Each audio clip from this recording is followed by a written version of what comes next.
You are listening to All Things Being Equal on National Public Radio, listener-supported radio, produced by Martin Clutterbuck. From National Public Radio, this is Film Forum.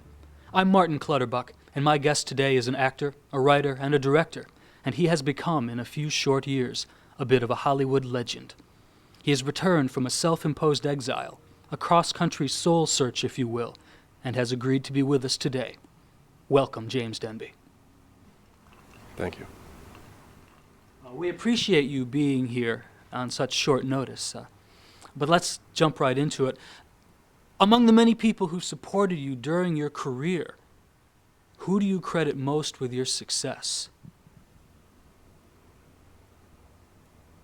Well, you know, I grew up with Wallace Gruber, and of course he helped me out a lot as I was coming through.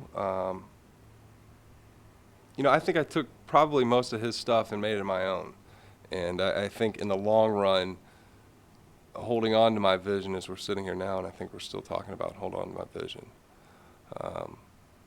We're talking about what I truly believe in and feel is what works. So I think I have to credit myself. All right. Why don't you, for us, address the role of homoeroticism in your works? It's a theme that seems to appear rather frequently. What? What are you talking about? I don't know how to respond to that, you know. I guess you could say war has a bit of a homoerotia feel to it. And I think but yeah, I mean, yeah, if you want to look at it in the art form, yes. I think you're talking about universal themes, and when you're talking about universal themes, you're talking about the basis of love, and in that aspect, I think people most of the time find themselves whatever it is they're needing at the time, and I think that was the vision I saw in Austin, which the Gallucci brothers completely dropped. And at the same time, I was able to show it. So I guess yes, the base roots, you could say there was a little homoerotia in the film.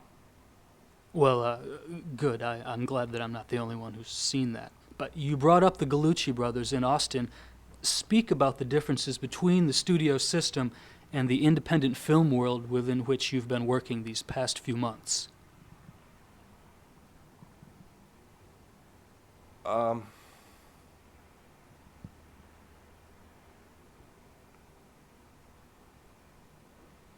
I think when you have a vision,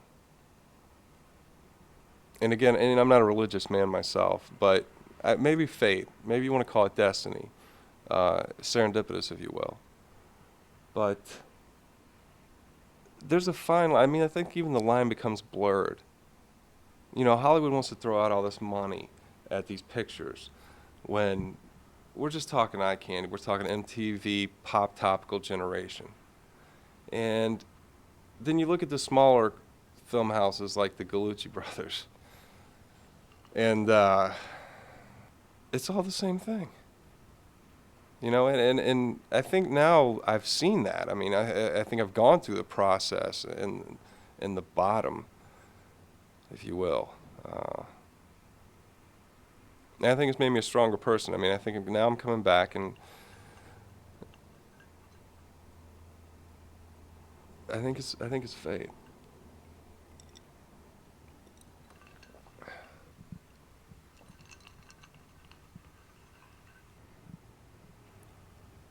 All right.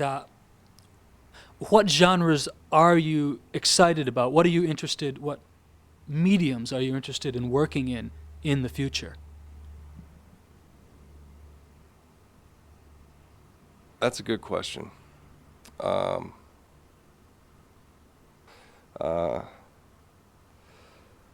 There's been a lot of talk about things with other people in lunches. So at this time, focusing primarily on that. I see. Let's shift gears a little bit here. Do you think there's too much of an emphasis in Hollywood on sex and violence in film?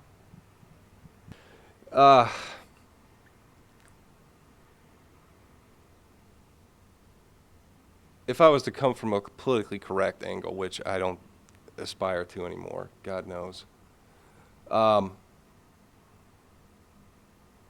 Yeah, there's too much sex and violence in film.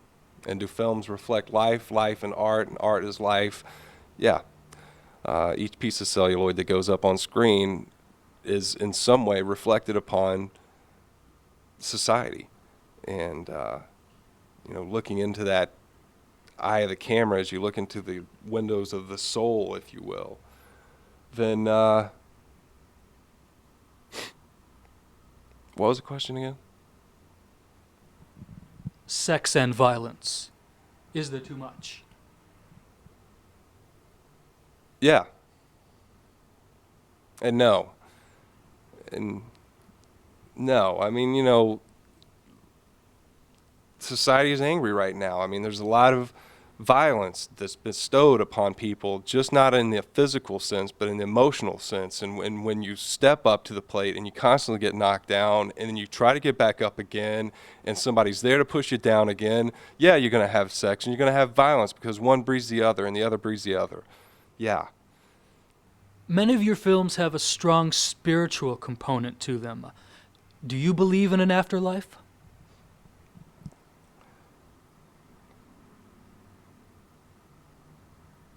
Yeah, I guess yeah. I know. The afterlife. What else is there besides making films? I mean, afterlife, what is that? You sit around somewhere forever just hanging out?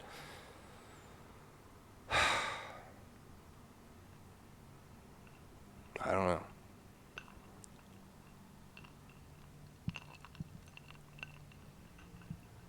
James, I'd like to thank you for being here with us today. I think I'm correct in saying, well, I am a fan, but I can just feel your raw creative sensitivity just being here with you in the studio, and it's been a great privilege for me to have this interview with you. I look forward to many more in the future. Thank you. Where am I going next? You are listening to All Things Being Equal on National Public Radio, listener-supported radio, produced by Martin Clutterbuck.